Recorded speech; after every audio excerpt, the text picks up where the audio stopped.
Welcome back to American Government and Politics. This is Professor Jonathan Day. In this lecture, we're going to be trying to hit up four major U.S. policies, that is tax policy, environmental policy, immigration policy, and foreign policy. And we're going to do so by looking at a few facts for each one, and then the major issue, or a major issue. So this is not a comprehensive list of facts for each policy, nor is this a comprehensive discussion of all the issues involved with each policy, but it's just to take a look at what are a couple of key facts that you should know going into talking about this policy, and then what's like a major issue that you should look at or think about when thinking about this policy. So first we'll start with tax policy. So with tax policy, here are just three very interesting facts that you need to know. The first is that the U.S. federal government is currently $32 trillion in debt. Now, that number is hard to fathom. $1 trillion is 1,000 billion, and a billion is 1,000 million. So we're talking about a million dollars here for $1 trillion, which is it's very hard to even fathom how large that is. But if you were to add up all of the income, all of the profits that businesses in the U.S. make, that people in the make, add up everyone's salaries and all the corporate profits and money that they generate, it comes to about $24 trillion. And so we're taking a look at, we have a debt that's larger than everything we make in an entire year. And the reason we're able to sustain this debt temporarily is because people trust that the U.S. government will pay off its debt. But eventually this debt will become very problematic. Second, we are still adding to this debt each year because we are bringing in less dollars in taxes than we are spending. And so every year we actually continue to grow this debt. In the year 2000, this debt was roughly $5 trillion.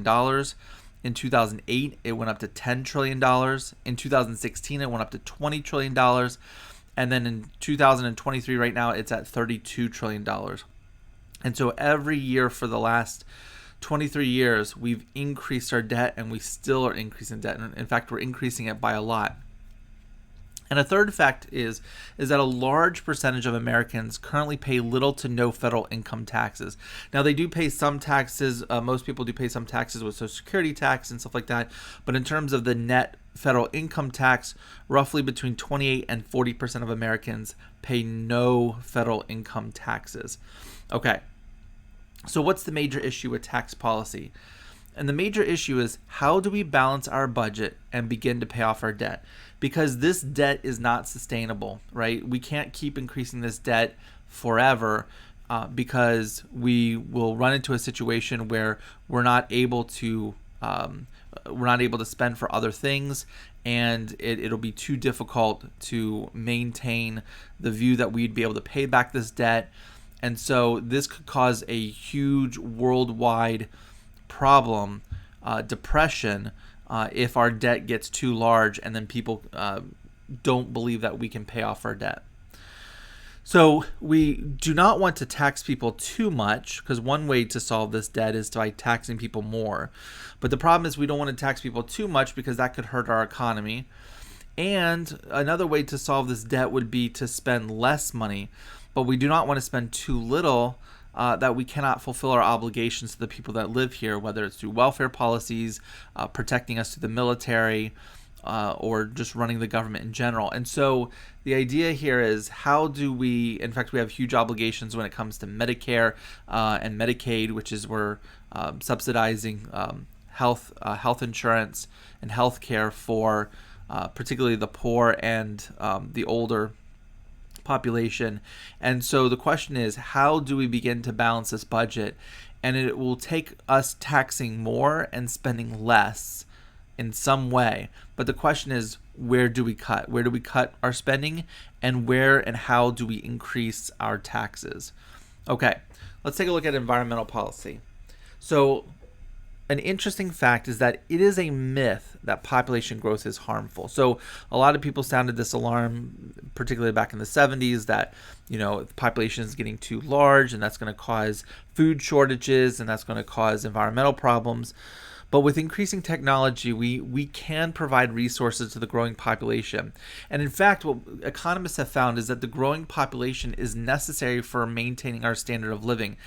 if you do not have a growing population, then what happens is that your population gets older and older and older, with fewer people coming in to replace them. And when you have fewer younger people and a lot more older people, you don't have enough young people to work in order to provide for the older people. And you don't have enough workers in order to provide for the services that are needed to sustain a society.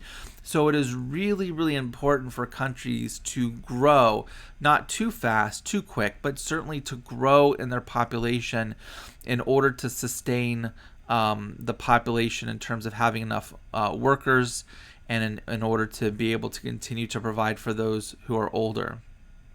But what's the major issue? Well, the major issue in environmental policy is, how do we sustain the environment long term without harming the quality of life of people?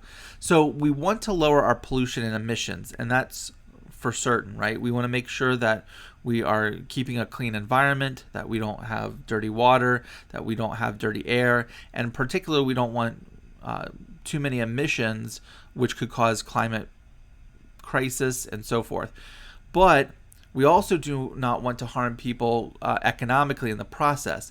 So if you over-regulate the environment, right, and make it very, very difficult for businesses to operate, or you make it really, really, really highly regulated in terms of the energy sector, that actually increases the energy prices for poor people and makes them less likely to be able to afford energy prices, which causes a lot of harm economically to them, right? And so the idea here is, how do we sustain the environment? How do we keep the environment clean without harming the quality of life of people? And there are some solutions to this out there. Things like, for example, increasing different energy sources like nuclear and renewable energy sources. But the problem is how do we do that in a sustainable fashion, and how are we able to implement those policies? Okay.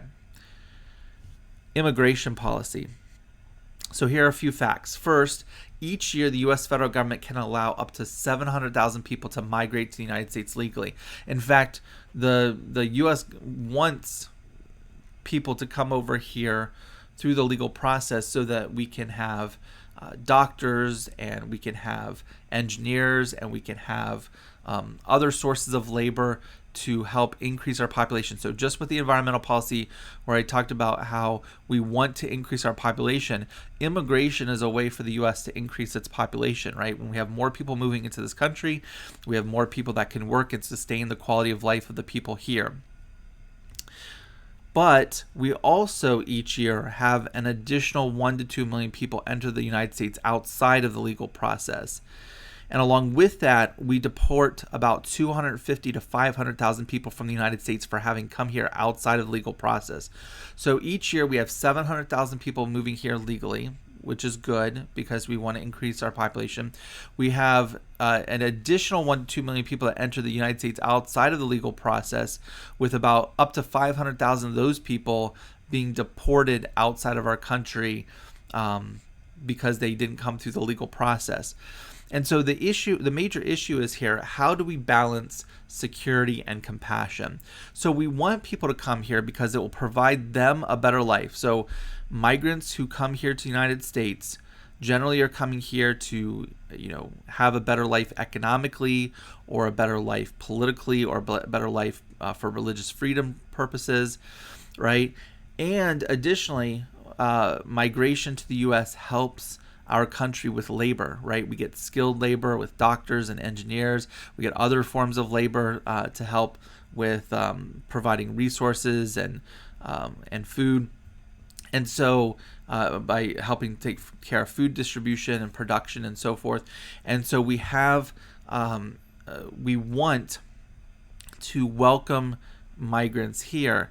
But we also want to maintain security for the people migrating here and those that are living here already. So the problem with people that come to the United States outside of the legal process is oftentimes they are taken here through means where they then owe a huge debt, and they become enslaved to the people that brought them here, or they are involved in slavery or sex trafficking, or they are brought here to the United States, or people come to the United States, smuggling, whether it's drugs or guns. And so the idea here is that we want people to come to the United States, but we also don't want the people who are migrating here to be captured into or to be forced into slavery by the people that brought them here. And we also do not want drugs and guns to be brought into the United States as well, because that would harm the security of the United States. So the idea here is, how do we balance the security and compassion, where we welcome as many people as our country can handle, but we do so through a legal process. All right. Finally, foreign policy. The U.S. federal government spends $700+ billion on our military every year. Again, this is a number hard to fathom. This is more money than the next 7 ranked countries by military expenditures in the world. This includes China, Russia, India, Saudi Arabia, United Kingdom, Germany, and France, meaning that if you take all of the military expenditures by these countries, China, Russia, India, Saudi Arabia, United Kingdom, Germany, and France, and add them all up, the United States spends more on our military than all of those countries combined. And so this is a lot of money that we spend on our military. And so a major issue with regards to foreign policy is, should we cut down on our military expenditures? So this is one of the things that can help us with our federal debt. And when should we involve ourselves in other conflicts? So we want to help other countries out as much as possible, right? We take a look at the situation in Ukraine and Russia, and we want to help that situation be resolved. We take a look at other conflicts around the world. We want those situations to be resolved. But the question is we don't want to get involved in conflicts if there is not a good reason for us to get involved, or if it would overburden the U.S., or it would create more conflict, right? And so the major question in foreign policy is, when do you get involved and when do you stay out of it, all right? And then particularly for the United States as well, does it need to pull back in terms of its military expenditures? And if so, how does it do that? All right, so those are the major, some facts and major issues with each of these major policy issues. And thank you so much.